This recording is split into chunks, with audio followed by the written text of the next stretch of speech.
오늘 요한일서 2장 12절부터 17절 말씀 한번 읽도록 하겠습니다. 시작. 자녀들아, 내가 너희에게 쓰는 것은 너희 죄가 그의 이름으로 말미암아 사함을 받았음이요. 아비들아, 내가 너희에게 쓰는 것은 너희가 태초부터 계신 이를 알았음이요.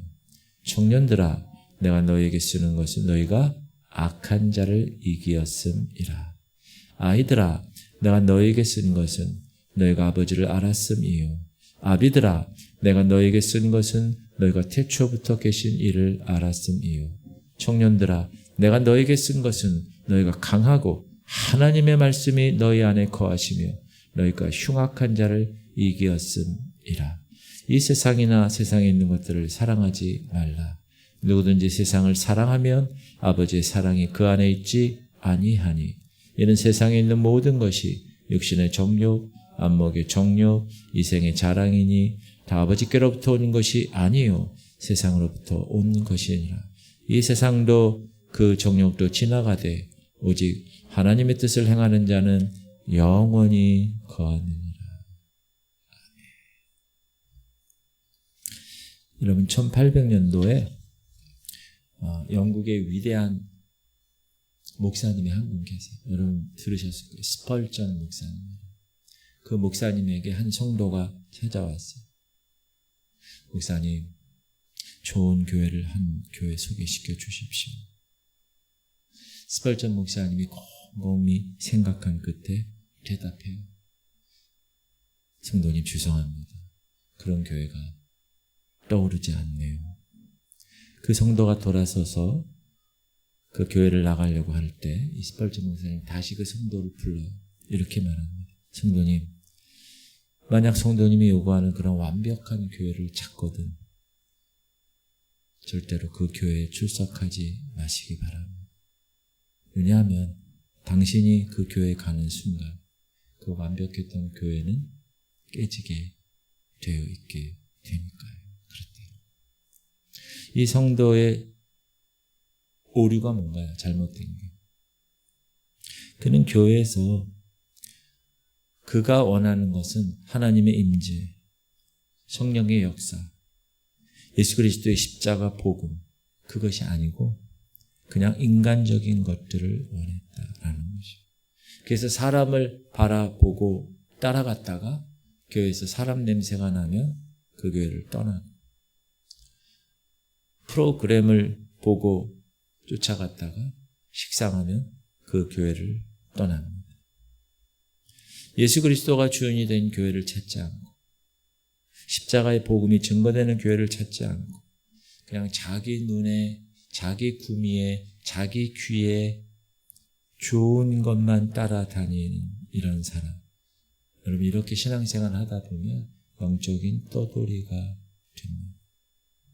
스펄전 목사님은 이 복음에 관한 자신의 설교 철학을 명확하게 했는데 그는 창세기부터 요한계시록까지 모든 본문에서 하나님 말씀을 선포할 때, 설교할 때 예수 그리스도를 나타나게 되어 있다라고 이야기합니다.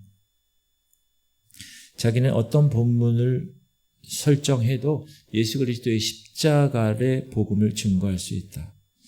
창세기를 읽어도 말라기를 읽어도 사도행전을 읽어도 계시록을 읽어도 복음과 연결이 되어 있다라는 것이죠. 무슨 말이냐? 이 영국의 스펄전 목사님은 성도들이 꼭 들어야 할 말씀. 그 말씀은 예수 그리스도의 십자가 복음이라는 것이고 이를 듣고 회개하는 것이 목사 자신의 목회 철학이었다라는 것입니다. 지금은 뭐 그런 일이 별로 없는데 우리나라 한국교회가 지금 막 이렇게 좀 줄어들고 있으니까 예전에 한 80년대, 90년대 이때 한국교회가 막 부흥을 할 때 그때 외국의 목사님들, 외국의 교회 관계자들이 한국교회를 많이 방문했어요. 왜? 좀 보고 배우려고. 그런 목적을 가지고. 한 교회가 수십만 명이라는 거예요. 어떻게 그렇게 부흥을 했습니까? 어느 교회는 새벽 기도가 뜨겁다. 어떻게 새벽 기도가 저렇게 뜨거울까? 어떤 교회는 찬양이 뜨겁고 어떤 교회는 제자 훈련이 살아있는 교회, 그런 교회들을 보고 싶어서 그런 목적으로 한국 교회를 방문하는 경우가 많았어요. 근데 처음에는 너무 놀랬대요. 교회를 이렇게 다니면서. 와, 어떻게 여의도 순복음교회 주일 예배를 딱 참석하고 나서 어떻게 이렇게 많은 숫자들이 예배를 드릴까? 그리고 주여 삼창하고 뜨겁게 통성기도하는 걸 들으면 야, 어떻게 한국 사람들이 이렇게 열심히 기도할까? 사랑의 교회 제자훈련 그 과정을 보면서 야, 하나님 말씀을 이렇게 연구하고 있는 정말 이 시대의 제자들의 모습이구나. 감동을 받아요. 처음에는. 근데 돌아갈 때가 되면 이 사람들이 뭔가 물음표를 갖고 아니 이 수많은 사람들의 예배를 드리고 하나님 말씀을 듣고 그렇게 사는데 교회 문을 열고 밖에 나가서는 말씀대로 살지 않는구나. 새벽 기도는 열심히 다니면서 새벽을 깨우며 기도하는 성도들이 기도는 열심히 하는데 삶에서 그 기도의 열매, 사랑의 열매가 나타나지 않는구나. 감격해서 손을 들고 눈물을 흘리며 찬양을 부르는데 하나님을 닮고 예수님의 그 성품을 닮아가는 모습은 보여주지 못하는구나. 그래서 이 외국의 목사님들이 한국 교회를 방문해서 결론 맺은 것이 이겁니다. 한국 교회는 모이기는 열심히 모여요. 배우기도 열심히 배우지만 하나님 말씀대로는 살지 않는다. 큰 한국교회 도전을 받고 왔다가 그냥 실망만 안고 돌아간다라는 것이죠.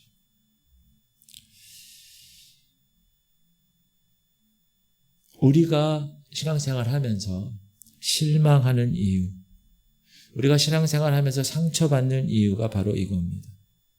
뭐냐 하면 다른 사람의 모습을 보면서 평가하는, 왜 저 사람은 저럴까? 왜 저 사람은 저 죄를 짓지? 저 사람은 왜 저 일을 하면서 하나님의 영광을 가릴까? 그렇게 손가락질 한다는 거예요.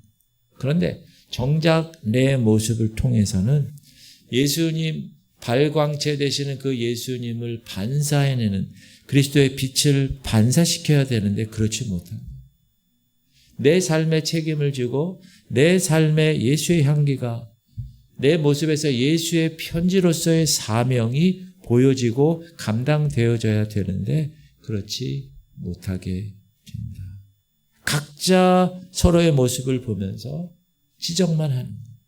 너는 예수님 안 닮았어. 너는 믿는 사람 같지 않아.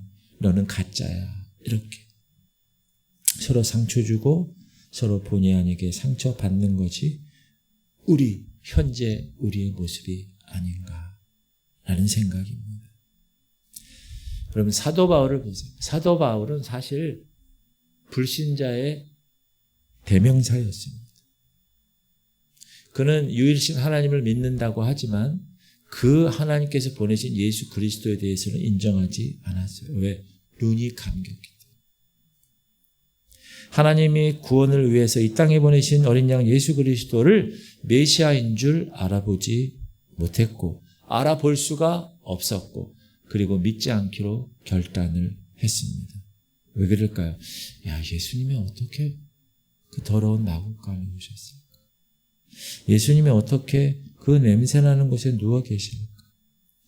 예수님이 말씀하시는 산상수훈을 보면 어떻게 이쪽에 뺨을 맞으면 이쪽의 뺨도 때려달라고 침을 뱉으면 그걸 그냥 맞고 배신하면 배신당하고 어떻게 그럴 수 있을까? 그러면서 사도 바울은 예수 그리스도에 대한, 인간 예수 그리스도에 대해서 이런 생각을 한 거예요. 무능한 사람이구나. 능력이 없는 사람. 너무나 인간적인 그리스도예요. 그래서 그는 이렇게 결론을 내립니다. 예수는 하나님의 아들이 아니다. 꽝꽝꽝. 그러나 그에게 감사하게도 은혜의 문이 열렸습니다.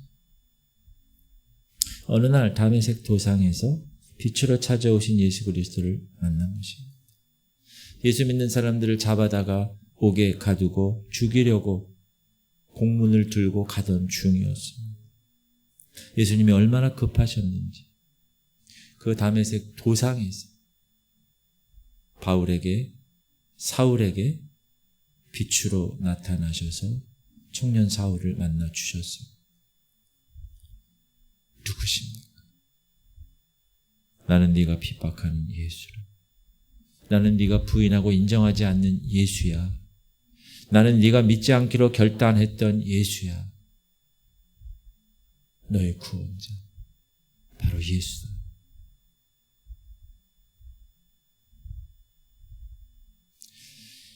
바울은 단 한 번의 만남을 통해서 완전히 달라졌습니다. 그리고 바울은 그 이후에 그가 알고 있는 모든 사람들에게 예수를 만나는 것이 어떤 것인지, 하나님을 믿는 삶이 무엇인지 그의 삶을 통해서, 그의 편지를 통해서 우리에게 지금까지 보여주고 있습니다. 예수를 만났다고 말하는 것은 그 말에 책임을 져야 하는 것입니다. 내가 하나님을 알아. 내가 성령님을 안단 말이야. 그 말에 책임을 져야 한다는 거예요. 무슨 말이에요? 변화된 삶이 따라줘야 된다. 아는 걸로 끝나는 게.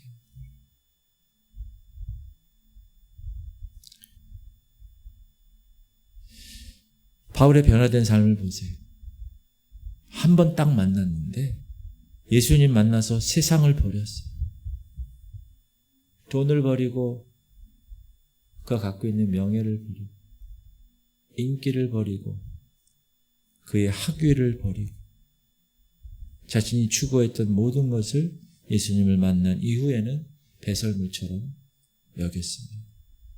그리고 핍박을 받아도 얻어 터져도 아무렇지도 않았습니다. 왜요? 예수님 믿는 사람이니까.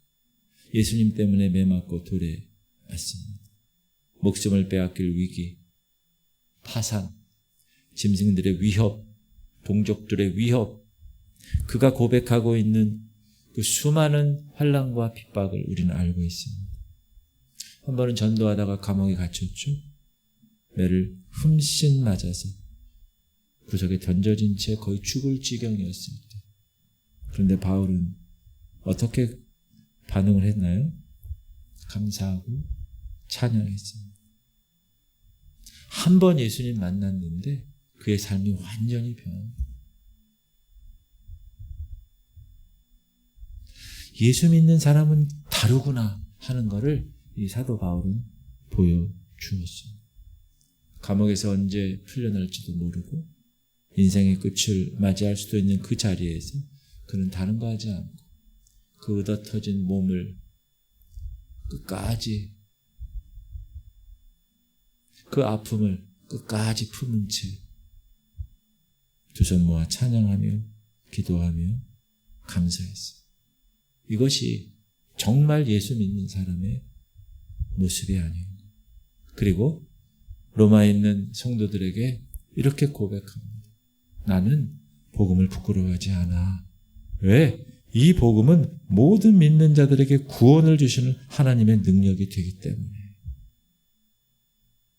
그리고 이 사도 바울은 예수 그리스도를 만난 이후에 예수 그리스도께서 십자가 사건을 통해서 죄의 문제를 해결해 주신 그 복음, 그 복음의 능력이 있다는 것을 알았어요. 왜? 자기가 그렇게 변했어요. 그렇게 완고하고 그렇게 변하지 않을 자기가 자기의 자존심을 깨는 모습을 보면서, 야, 복음이 내 자존심을 깨는 능력이 있구나. 내 감정을 깨는 능력이 있구나. 내 혈기, 헛된 야망, 그런 세상적인 것을 깨뜨리는 능력이 복음이었구나. 그거를 알게 된 거예요. 그래서 그는 평생 그 복음을 전한. 왜? 그는 그 복음 때문에 자기가 변화됐고 그 복음이 나를 살렸다고 고백하기 때문에. 그래서 나는 복음을 부끄러워하지 않아. 이 복음은 모든 믿는 자들에게 구원을 주시는 하나님의 능력이 되기 때문에. 그래서 우리가 이 본문을 읽을 때마다 우리의 가슴이 어때요? 막 벅차오르잖아요. 그래서 여러분, 우리가 이 땅에 살아서 지금 신앙생활 하는데 한 번 하는 거예요, 신앙생활. 우리의 목숨이 한 번 더 있어서 한 번 다시 태어나서 그런 거 없어요. 이게 유일하게 한 번. 그렇다면 정말 복음의 능력이 내 삶 가운데서 나타나고 있는 거. 누구처럼? 사도 바울처럼. 아니면 그냥 척만 하는 것일까? 믿는 척, 목사인 척, 성도인 척만 하는 것일까? 그래서 오늘 제가 여러분에게 몇 가지 참된 그리스도인으로서 우리가 어떻게 승리하며 나가야 되는가에 관한 말씀을 드리려고 해요. 첫 번째, 승리하는 그리스도인의 특징이 뭐냐면 죄사함을 받았다는 그걸 확신하며 사는 사람이 승리하는 그리스도인이에요. 보세요. 시작. 자녀들아, 내가 너에게 쓰는 것은 너희 죄가 그의 이름으로 말미암아 사함을 받았음이요. 이거 누가 얘기한 거예요? 사도 요한이. 지금 사도 요한의 마음이 찢어지고 있는 거예요. 왜? 그가 그리스도 만난 사람들을 보니 하나님을 만났다고 하는 사람들이 그 만난 것에 대한 책임을 지고 자기가 하나님을 만났습니다 하는 고백의 책임을 지고 나의 주 나의 하나님에 대한 그 고백으로 책임지며 살아야 되는데 그렇게 살지 않는다. 그래서 얘기하는 거예요. 자기 충동대로 살고 자기 마음대로 살고 싶은 대로 살고 자기 마음대로 결정하고 자기 마음대로 말하고 다른 사람들을 막 실족시키는 그런 모습을 보는 거예요. 믿는 사람들이. 믿는다는 사람들이 입에 담을 수 없는 그런 말들, 죄의 말들 넘쳐나고. 그래서 사도 요한이 그것을 보면 이 사람도 목회한 사람이잖아요. 사랑이 듬뿍 담긴 마음으로 지금 이야기하는 부드럽게. 정죄하는 게 아니고 판단하는 게 아니라 비판하고 손가락질하는 게 아니고 부드럽게 얘기하는 자녀들아, 너희들 이런 사람이야. 너희들은 너희 죄가 예수 그리스도의 이름으로 말미암아 사함을 받은 사람이야. 너희는 예수님의 피로 십자가의 보혈로 죄 사함 받은 사람들이야. 용서받은 사람들이야. 이렇게 이야기하는 거예요. 자, 그렇다면 예수 그리스도를 만나고 예수 그리스도 그 피로 내 죄가 씻김 받은 사람들은 어떻게 살아야 하는 거예요? 여러분, 예수님 믿는다고 고백하고 죄 짓고 살 수 있을까요? 예수를 고백하고 부정직하게 살까요? 예수님이 나의 구주, 나의 하나님이라고 말하면서 내 고집 부리며 살까요? 내가 하고 싶은 대로 하고 내가 말하고 싶은 대로 말할까요? 아닙니다. 죄가 사함받았으며 정말로 그렇다면 이제 나는 회개하는 삶을 살아가고 순종하는 삶을 살아가고 이제 세상의 방향에서 천국으로 걸어가는 방향으로 나아가는 그런 삶을 살아가야 된다는 거예요. 하나님 뭐라 그러시나? 하나님 말씀에 귀를 기울이고 나 지금 거룩하게 사는 거 맞나? 내가 순종해야 될 게 뭐가 있을까? 항상 귀를 열고 묻고 하나님께 기도하는 거예요. 왜냐하면 시작. 만물의 마지막이 가까웠으니 그러면 너희는 정신을 차리고 근신하여 기도하라. 무엇보다도 뜨겁게 서로 사랑할지니 사랑은 허다한 죄를 덮느니라. 지금 마지막 때가 가까웠어요. 여러분, 지금 베드로가 베드로전서를 쓴 때하고 지금 이 시대하고는 거의 한 2000년 정도의 시간의 갭이 있을 거예요. 그런데 지금은 그때도 마지막이라고 그랬다. 근데 마지막에 가까우면 가까울수록 속고 속이고 빼앗고 도둑질하고 지옥불에 던져주려고 사단이 우는 사자처럼 두루다니며 산길을 찾고 있다는 것을 우리는 알고 있어야 돼요. 그래서 기도해야 돼요. 너희는 정신을 차리고 근신하여 기도하라. 명령이죠. 왜 정신 차리고 근신해서 기도해야만 하느냐? 기도하는 사람의 특징이 있기 때문에. 기도하는 사람은 여러분, 예수님이 그렇게 기도하면서 사셨잖아요. 예수님처럼 살아가려면 기도하는 사람에게서 나오는 특징이 있어요. 사랑하게 되어 있고 용서하게 되어 있다. 그래서 8절에 무엇보다 뜨겁게 서로 사랑할지니 사랑은 허다한 죄를 돕느니라. 이게 요한이 얘기한 게 아니라 베드로가 얘기해요. 그 터프가이 베드로. 오늘 새벽기도 이제 거의 다 끝날 때쯤에 여기 권사님이 내려가시다가 누구 한 분을 모시고 왔어요. 남자. 그래서 목사님을 한번 뵙게 해드린다. 그리고 권사님 가셨어요. 그래서 제가 아내와 함께 여기 우리 로뎀 쉼터에서 이렇게 차를 갖고 계시더라고요. 마시는 차를. 그래서 같이 이제 나눴어요. 이분이 이제 출근하려고 이렇게 하고 있는데 그 권사님이 교회에 이렇게 올라가 봐서 이렇게 모시고 왔기 때문에 저랑 이제 얘기를 나누게 됐어요. 그러면서 교회를 예전에 다녔대요. 지금은 안 다니는 것 같아요.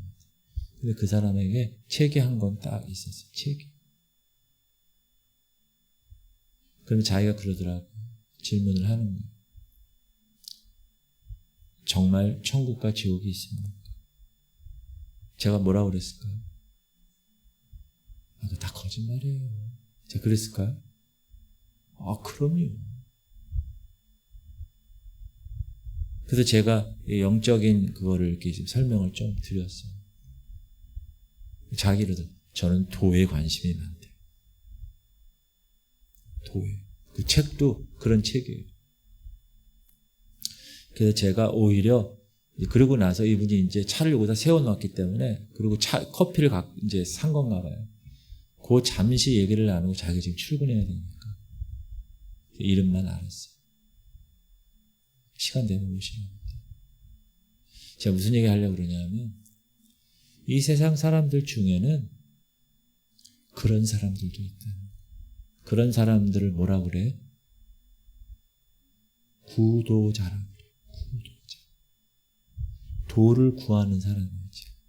이 사람은 방향만 딱 설정해 주면 예수 그리스도를 영접하고 하나님의 자녀가 될 수 있는 가능성이 아주 큰 사람.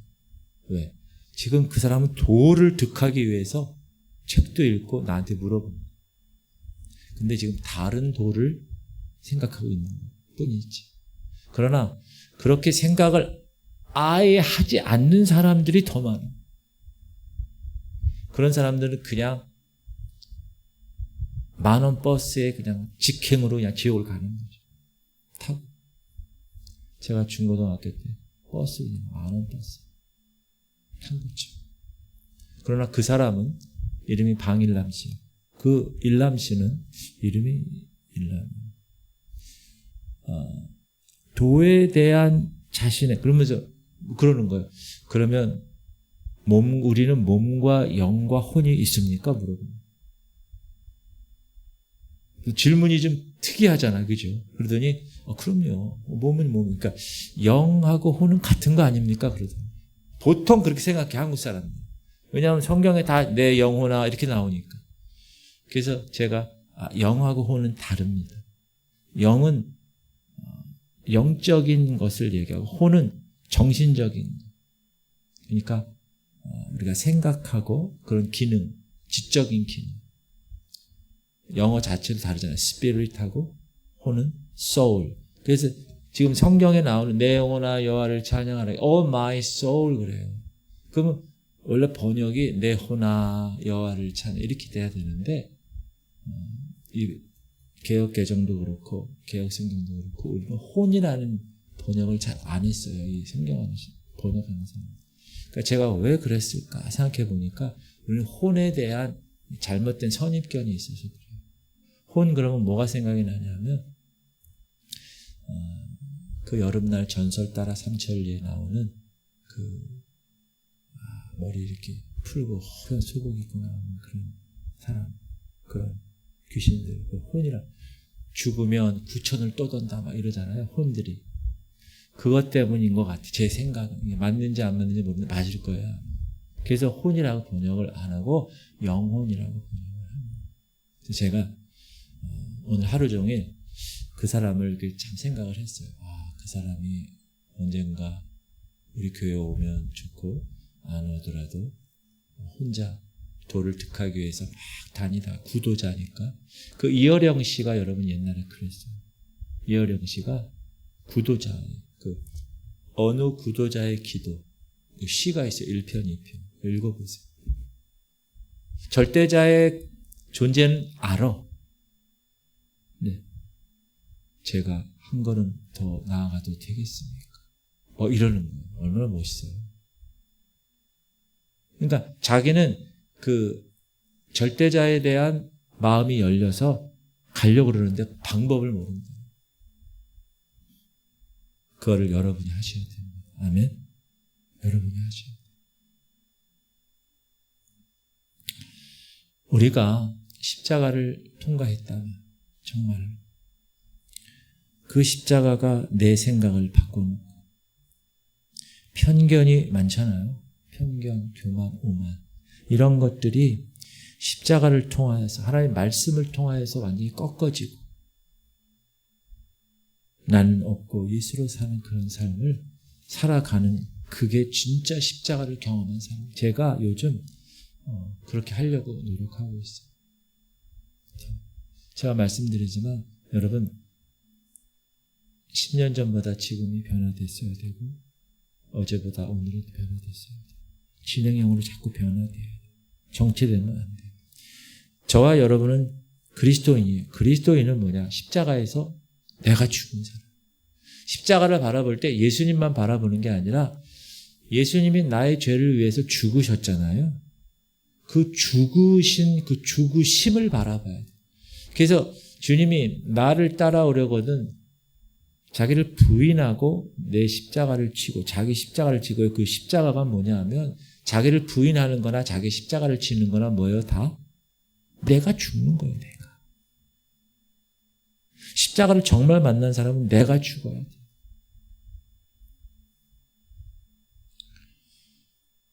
승리하는 그리스도인의 첫 번째 특징은 뭐라고요?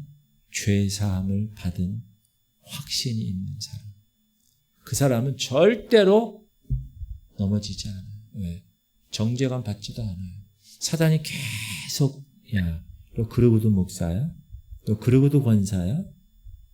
그렇게 정죄할 때 끊어낼 수 있는 그 힘이 바로 죄에 대해서 해방된 삶을 살아가는 사람, 승리하는 사람.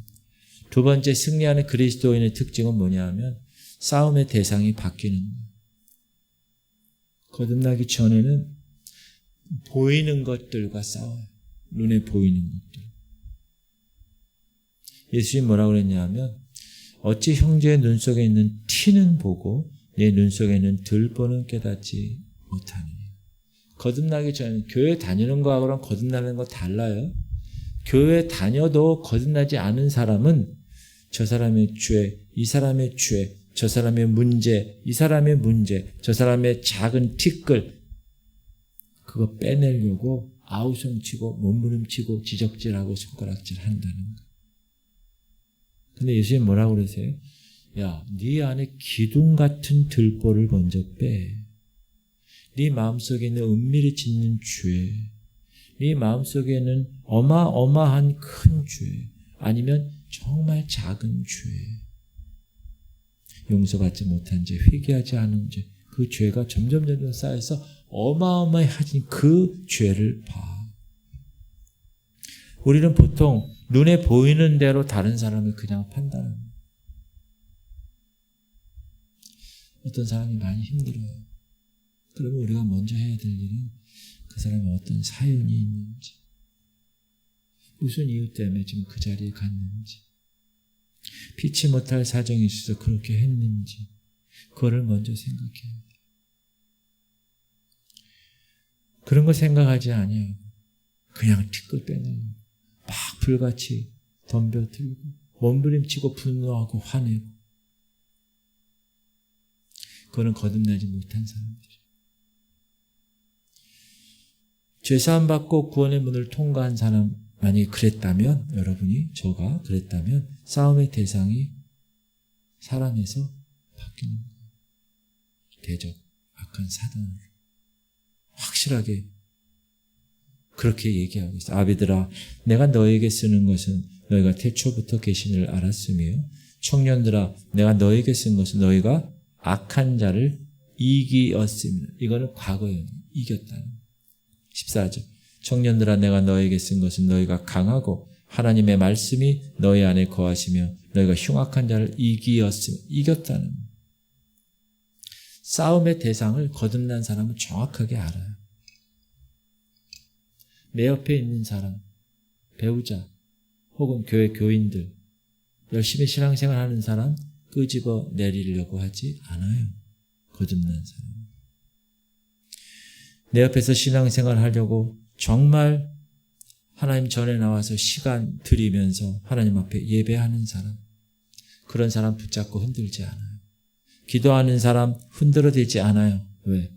정말 거듭난 사람은 싸움의 대상을 분명히 알기 때문에. 그런데 성경은 그 싸움의 대상, 그 악한 자를 분명히 뭐라 그래요? 악한 자를 이기었음이라. 이겼다는 거예요. 내가 이긴 게 아니라 예수님이 이기고 그 자녀된 권세를 우리에게 주셨다는 거예요. 그 원수가 누구예요? 마귀죠. 원수 마귀. 사람의 마음을 막 충동질하는 마귀. 막 분노가 여기 막 일으키는 마귀. 흔들는 마귀. 낙심케 하는 마귀. 좌절케 하는 마귀. 그들과 싸우라는 거예요. 우리의 싸움의 대상, 악한 영들이다. 에베소서 시작. 마귀의 괴계를 능히 대적하기 위하여 하나님의 전신갑주를 입으라. 우리의 씨름은 혈과 육을 상대하는 것이 아니요 통치자들과 권세들과 이 어둠의 세상 주관자들과 하늘에 있는 악한 영들을 상대함이라. 우리의 원수가 누구라고요? 우리의 적이 누구라고요? 사람이 아니에요. 여러분, 대통령이 미우세요? 그럼 대통령 배후에서 역사하는 악한 영이 문제예요. 국회의원 마음에 안 드세요? 그게 문제가 아니고 그 국회의원 배후에서 역사하는 사단이 문제예요. 그 악한 영을 깨야 이 나라와 이 민족이 정상적으로 돌아가는 거예요. 나라뿐만 아니라 가정을 보세요. 아내가 미운가요? 남편이 미워요? 자녀들이 밉고 부모가 미워요? 그거는 그 대상이 미운 게 아니라 그 안에서 역사하는 악한 영들이 지금 그렇게 역사하고 있다는 걸 여러분이 어떻게 해야 돼요? 볼 수 있어야 된다는 거예요. 내 마음에 들지 않는다고 대통령 욕하고 국회의원 욕하고, 내 마음에 들지 않는다고 남편 욕하고 아내 욕하고 자녀 욕하고 부모 욕하는 것, 내 마음에 들지 않는다고 그 누군가를 욕하고 목사를 욕하고 전도사를 욕하면 내부 총질이 되는 거예요. 내부 총질. 그러면 되지 않는다. 사단은요, 뿔 달고 삼지창 들고 나와서 내가 사단이야. 나 지금 너 넘어뜨리려고 그래. 죄 짓게 만들려고 그래. 그렇게 공격하죠? 아니에요. 사단은요, 여러분보다 IQ가 높아요. 그래서 여러분에게, 여러분 마음에 생각을 집어넣죠. 가룟 유다에게 예수를 팔 생각을 집어넣은 것처럼 헛된 생각을 집어넣는 거예요. 그러니까 여러분은 생각 가지고 매일매일 전쟁해야 되는 거예요. 어떤 전쟁? 하나님 말씀대로 내가 살아야 될 것인가? 아니면 내 소견대로 살 것인가? 그게 전쟁하는 거예요, 여기서. 설교 말씀대로 순종하며 살 것인가? 아니면 내 마음대로 사단이 이끄는 대로 질질 끌려갈 것인가? 매일매일의 싸움, 생각 전쟁. 제가 지난주도 그 얘기 말씀드렸어요. 영적인 전쟁. 한 몸 안에서 이 안에 전쟁이 일어나는 거예요. 여러분, 어느 날 집중하고 기도하는데 이상한 사람이 막 떠올라요. 그럴 때가 있잖아요. 집중하고 예수님께 은혜 받고 말씀 들어야 되는데 자꾸 딴 생각이 들어요. 그 지금 뭐 하고 있는 거야? 내 여기서? 생각 전쟁이 하고 있는 생각 전쟁. 지금 계속해서 전쟁을 하는 거예요. 그 싸움에서 그 생각을, 악한 생각을, 더러운 생각을 내 생각인지 하나님 생각인지 분별하면서 애쓰면서 그거를 이겨나가는 게 우리 신앙생활입니다. 여러분이 하루에도 얼마만큼 수많은 선택 앞에 놓여 있습니까? 그럴 때 어떻게 항상 이게 하나님 뜻인가요?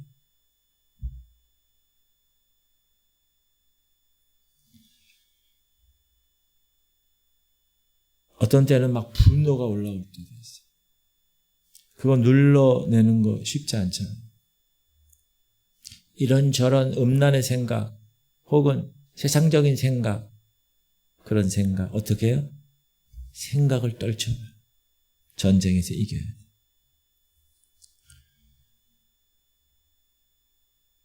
그래, 말씀대로 살아야지. 맞아. 내 싸움의 대상은 사람이 아니에요. 내 사랑하는 남편, 내 사랑하는 아내가 내 싸움의 대상이 아니에요. 교회에 있는 그 목사님, 전도사님, 그 권사님, 장로님이 싸움의 대상이 아니지. 그래.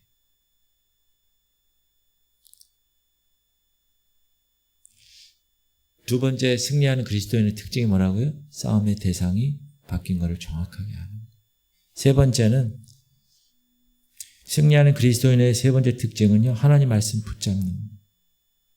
그래서 우리가 이 싸움, 이 생각 전쟁에 있어서 우리가 뭘 붙잡아야 됩니까?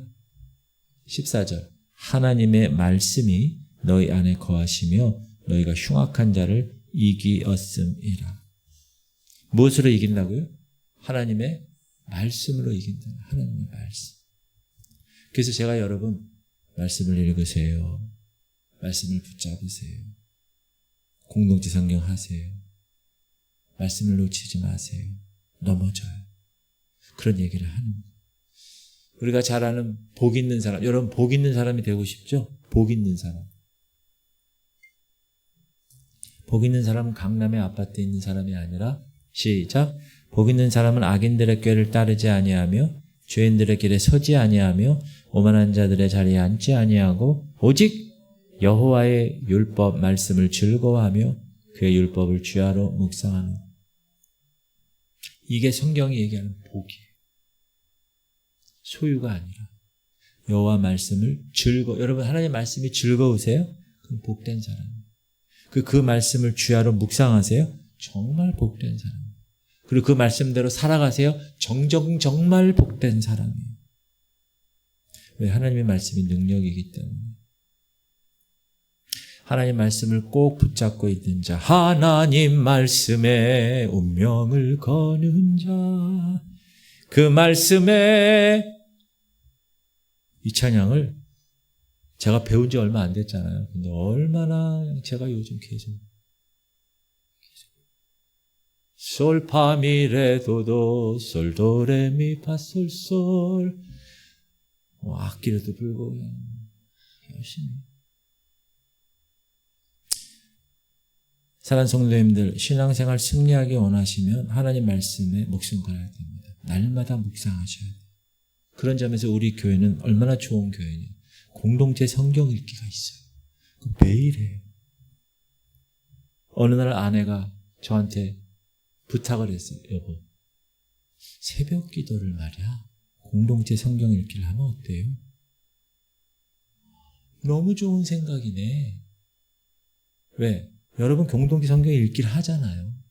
새벽에 새벽 기도를 하면 그리고 나서 공동체 성경을 읽어보세요. 술술술술술 잘 이해가 되죠. 그래서 지금 저는 그리고 제가 그 새벽 공동체 성경 읽기를 준비하면서 제가 은혜를 너무 많이 해요. 그래서 제가 결심한 게 있어요. 공동체 성경 읽기를 끝까지 해야 돼요.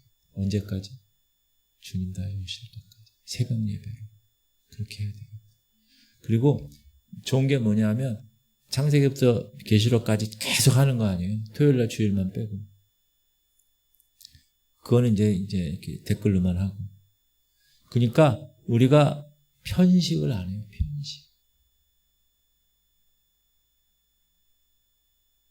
편식하면 안 되잖아요. 이런 말씀도 있었네. 저는 설교 준비, 새벽기도 설교 준비가 제일 재밌는 거예요. 믿든지 말든지. 여러분, 공동체 성경 읽기를 우리 교회는 새벽에 하잖아요. 하루를 시작하는 거예요. 얼마나 좋은 건지 몰라요. 그렇게 말씀을 딱 읽다가 딱 걸리는 부분이 있잖아요. 아유, 나 이렇게 살면 안 되는구나. 이 말씀으로 점검하면 내 상태가 나오는 거예요. 지금 내가 뭘 하고 있는 거지? 그럼 어떻게 해요? 다시 회개하고, 다시 무시하고, 외면해버리고, 그 죄를 다 끊어내고, 그리고 다시 하루를 시작하는 거예요. 여러분, 그리스도인이 그리스도인다운 삶을 살아가는 유일한 방법이 뭐냐? 하나님 말씀이에요. 하나님 말씀에 두려워 떠는 자, 그 말씀에 목숨을, 생명을 거는 자. 근데 제가 나이가 드니까 잘 안 외워져. 예전에는 잘 외워졌는데. 그런데 말씀과 함께 뭐가 필요하냐? 한 가지가 더 필요해요. 전신갑주를 얘기하면서 뭐라고 그러느냐? 여러분, 전신갑주가 뭔지 아시죠? 구원의 투구, 의의 흉배, 복음의 신발, 믿음의 방패, 성령의 검. 질문 드립니다. 이 전신갑주를 다 갖췄어. 다 갖췄는데도 불구하고 그 전신갑주가 온전하게 제 기능을 하기 위해서 꼭 필요한 게 있어요. 그게 뭐죠? 기도. 하나님 말씀이 성령의 검인데 그 성령의 검이 제 기능을 하려면 어떻게 돼요? 기도가 있어요. 믿음의 방패라고 그랬는데 그 믿음의 방패가 제 기능을 하기 위해서 꼭 해야 될 것이 있습니다. 그게 뭡니까? 기도예요. 그래서 말씀과 기도는 짝이야, 짝.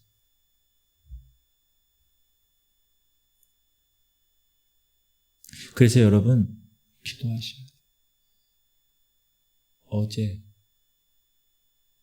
어제 제가 여기 그젠가요? 왔는데 기도하는 분이 계시더라고요. 낮에도 저녁에도 기도하는 분이 계시더라고요.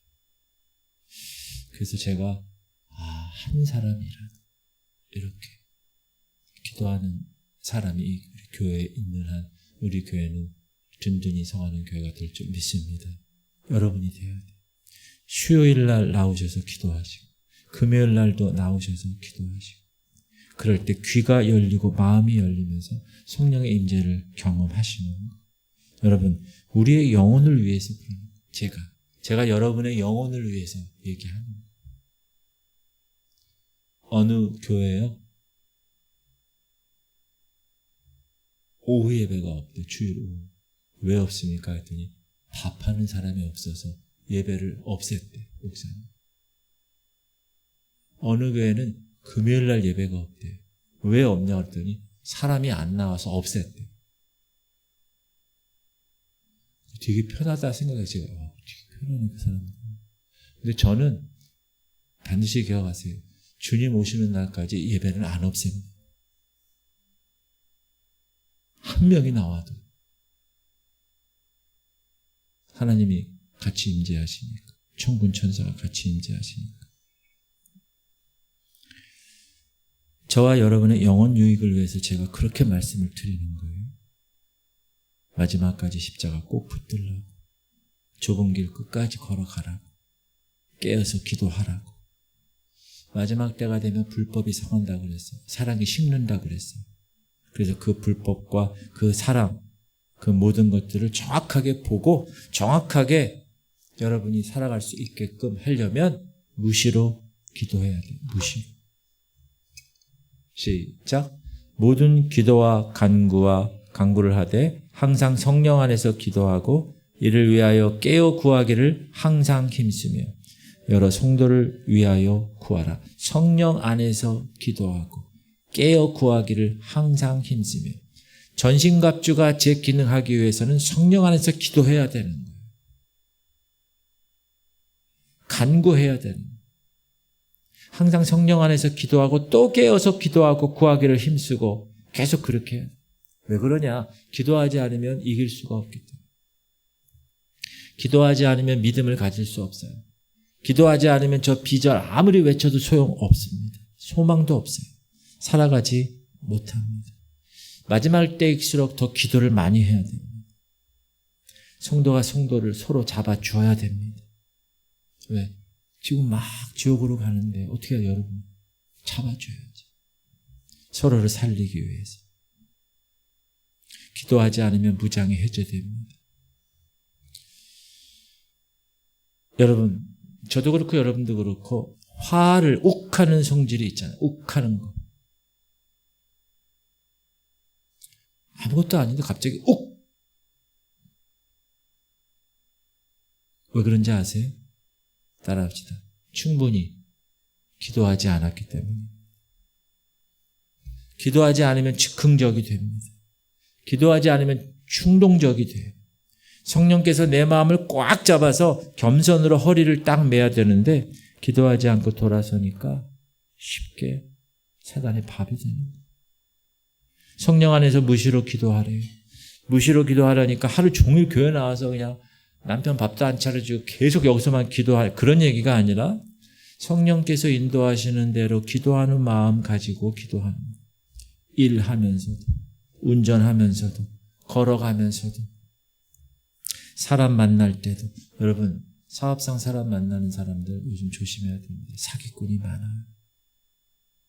기도해 보세요. 그런 사람들 하나님이 다 건네주세요. 걸러주세요.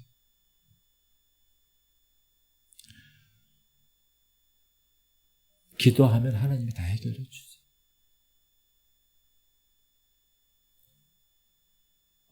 어느 장로님하고 이제 간증을 나누다가 그 장로님 그렇게 얘기합니다. 자기는 어떤 얘기를 했는데 그 얘기가 와전돼서 목사님 귀에 들어갔는데 그 다음부터 목사님이 자기를 너무 힘들게 한다는 거예요. 그러니까 이 장로님이 어떻게 했냐? 목사님 만나서 목사님 도대체 왜 그러십니까? 그렇게 얘기 안 하고 새벽마다 나와서 기도합니다. 그분은 군대에 있을 때 하나님 만나고 지금까지 새벽 예배를 빠진 적이 없어요. 울면서 막 바로박 떨면서 그 억울함 때문에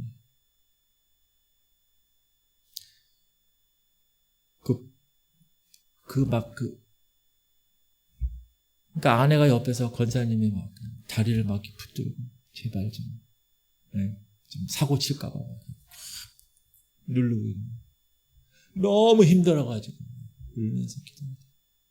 그렇게 며칠을 계속 기도하다가 어머님이 위독하시더라고요. 신안에 열심히 갔대요. 근데 고속도로 그 중간에 또 전화를 받아요. 돌아가셨다. 그래가지고 신안에 내려가서 그때가 금요일이었대요. 근데 토요일 입관하고 주일이 있잖아요. 근데 담임 목사님이 인천인데 신안까지 가면 주일날, 토요일날 와서 어떻게 해요? 그래서 이 장로님이 자기가 입관 예배를 드렸대요.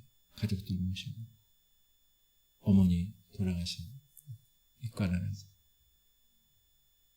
막 입관 예배를 막 인도하는데 하나님께서 성령으로 막 뜨겁게 하시면서 하나님의 손이 자기를 이렇게 안아주더라. 그리고 나서 그 목사님에 대한 그 분노와 그 갈증이 완전히 한순간에 해결이 됐다. 저한테 간증이 돼요. 또 어떤 장로님이 기도하다 이렇게 된 거잖아요. 어떤 장로님은요,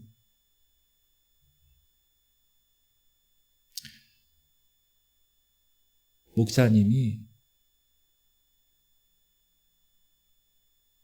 그렇게 나쁜 짓을 했대.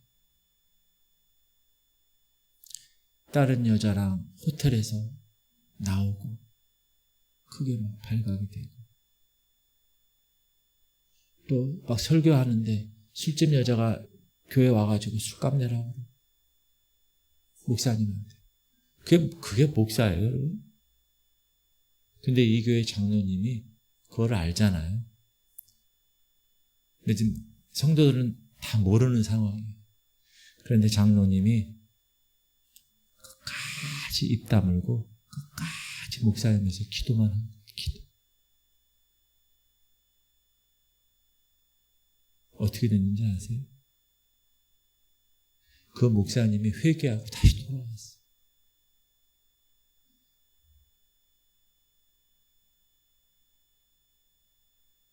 그래서 그 목사님이 집회할 때마다 그 장로님 간증을 한대요. 그렇게 나를 위해서 기도해줘. 그렇게 얘기하다 보니까 자기 옛날 과거를 다 말할 수밖에 없게 된 거예요. 자, 무슨 얘기하는 거냐면, 여러분, 기도하면 하나님께서 그 모든 문제를 다 해결해 주시는 거예요. 그런데 기도를 안 하는 거예요. 문제는 기도를 안 해. 기도를 하라고 그래도 한 5분 있다가 보면 다 사라져요. 끝까지 엉덩이 붙이고 기도해야 되는 거예요. 여러분, 기도하시길 바랍니다. 기도하셔야 돼요. 지금 우리 기도하러 나온 거죠. 그 다음에 승리하는 그리스도인의 특징 네 번째는 뭐냐면 세상을 버리는 거예요. 자, 질문 드립니다. 여러분, 세상을 버릴 준비가 되어 있습니까? 그 사람이 진짜 거듭난 사람.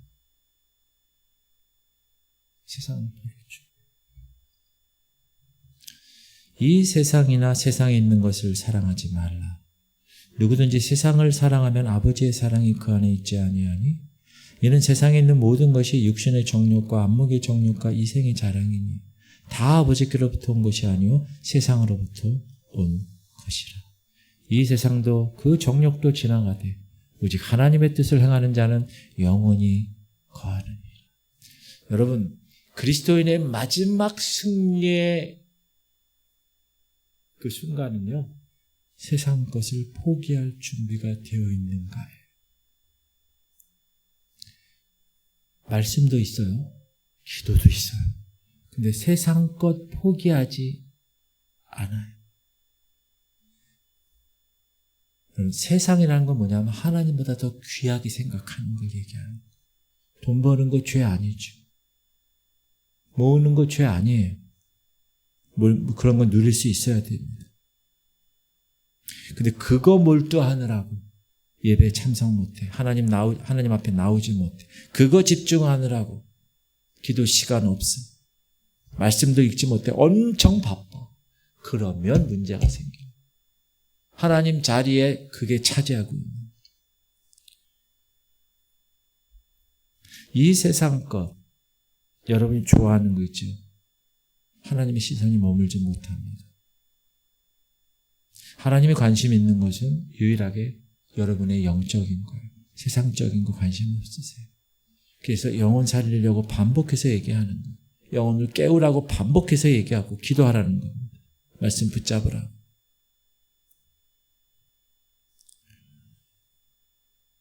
그런데 안 듣고 못 듣고 속아서 말씀 제쳐놓고 다른 거 하고 유튜브만 보고 무엇이 나를 살릴까? 어떤 교회가 좋은 교회일까? 이런 거 생각해야 되는데, 그러니까 인간적인 생각, 인간적인 안경 끼고 돌아다니는. 질문 드립니다. 사람 보기에 좋은 곳이 하나님의 교회입니까? 내 마음에 족한 것이 진짜 하나님의 교회입니까? 아니에요. 성령님이 역사하는 교회가 하나님의 교회예요. 저는 우리 교회가 성령님이 역사하는 교회가 되기를 축복합니다. 예수 그리스도의 십자가 복음이 증거되고 그 십자가 앞에서 완전히 부서져서 회개의 복음이, 십자가의 복음이 증거될 때 영혼이 깨어지는 거기 때문에 그래요. 그게 좋은 교회. 그게 성령님이 계신 교회. 그래서 여러분, 권면 드립니다. 하루의 첫 시간을 하나님께 드리세요. 새벽 기도. 하루의 첫 시간이 얼마나 중요합니까? 첫 마음, 첫 생각, 처음을 하나님 말씀으로 채우는 거예요. 그 사람은 하루 종일 승리합니다. 그러나 모든 것을 놓쳐버린 사람, 새벽을 놓쳐버린 사람, 하루를 놓쳐버린 거예요. 저희 교회 5시 20분에 이 성전에서 새벽 기도가 있어요. 온라인 실시간으로도 제가 봐요. 누가 예배를 드렸는가. 많이 드려요. 나중에 끝나고 나서 7시, 8시, 9시 오전 내에 예배 드리는 사람들 많아요. 여러분 놀라지 마세요. 많아요. 나중에 교회 밴드에 접속해서 예배 드리는 분. 그런 분들이 한 10명이 넘고 실시간으로 예배드리 하는 사람들도 한 10명 정도 돼요. 그리고 여기 교회 와서 드리는 사람도 돼요. 그렇게. 그러니까 우리 교회가 새벽 기도에 지금 많이 참석하는 거예요. 저는 얼마나 기쁜 일인지 몰라요. 그리고 수요일, 금요일, 주일 오후 예배, 모든 공예배에 참석하라고 제가 얘기하죠. 현장에 나와서 예배 드리는 것이 제일 좋습니다. 그러나 그렇게 될 상황이 안 되면 온라인으로 실시간으로 예배 드리고, 그리고 어떤 분은 밤 늦게 퇴근해서 12시, 1시에 꼭 수요일, 금요일 예배를 꼭 드리는 사람이 있어요. 밴드를 통해서. 그리고 그런 사람이 많아지고 있어요. 반응이 별로 없는데 정말 너무나 저는 기뻐요.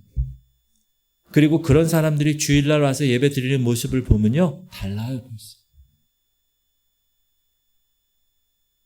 아, 하나님이 우리 교회를 사랑하십니다. 저는 환경과 상황에 따라서 변하고 싶지 않아요. 그걸 별로 중요하지 않습니다. 사랑하는 성도님들, 저와 여러분 모두는 다 언젠가 주님 앞에 가게 됩니다. 그렇죠? 주님 앞에 갑니다. 내 의지와 관계없이 주님 앞에 섭니다. 그럼 남아있는 삶이 여러분 한 10년, 20년, 30년 있다고 그래요. 30년. 40년까지 있다고. 100살까지 40년. 하나님 은혜 주셔서. 근데 여러분, 그냥 아무 생각 없이 있다가 주님 만나면 어떻게 해요? 그냥 누워있다가, TV 앞에 있다가 주님 만나면 어떻게 해요? 내 몸만 위하다가 주님 앞에서 부끄럽지 않을까요? 결단하고 새벽 깨우시고 모든 공예배를 사수하시기를 주님의 이름으로 축복합니다. 목사인 저는 새벽마다 기도해요. 하나님, 우리 성도들이 마지막 때에 깨어있게 하여 주옵소서. 새벽을 깨우는 자들이 되게 하여 주옵소서. 모든 공예배를 끝까지 사수하게 하여 주옵소서. 주의 은혜로 모든 것이 다 채워지게 하시옵소서. 강건하게 하시옵소서. 가정을 회복시켜 주시옵소서. 자녀 손들이 주님 앞에 돌아오게 하시옵소서. 제가 새벽마다 기도합니다. 여러분 질문 드려요. 여러분이 가정을 지키려고 했는데 가정이 지켜지든가요? 여러분이 여러분 자녀를 지켜보려고 했는데 되든가요? 안 되든가요? 기도해야 돼요. 깨어 있어야 돼요. 새벽을 깨우고 공예배를 사수하는 삶. 요즘 마지막 시대. 동성애가 교회까지 들어왔어요. 동성애 반대하는 목사가 설교 도중에 파면당했어요. 여러분 실제 있는 얘기예요. 미국의 한인교회에서. 동성애자들이 목사 안수 받아요. 신학교에 동성애자들을 끌어모아서 안수하는 그런 시대가 되었어요. 최악을 얼룩진 시대. 아이들이 SNS를 통해서 모든 것을 접해요. 음란, 중독, 마약, 중독, SNS, 중독, 알코올, 중독. 여러 가지 입에 담을 수 없는 죄에 빠져 있습니다.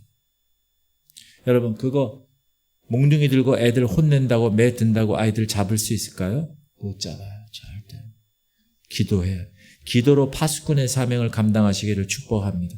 새벽을 깨울 수 있는 분은 새벽을 깨우고 온라인으로 예배 드릴 수 있는 분들은 계속 그렇게 하시고 24시간 아무 때나 이 성전에 나와 기도할 수 있는 분은 기도하고 옆 사람 쳐다볼 거 없어요. 누구 때문에 상처받을 거 없어요.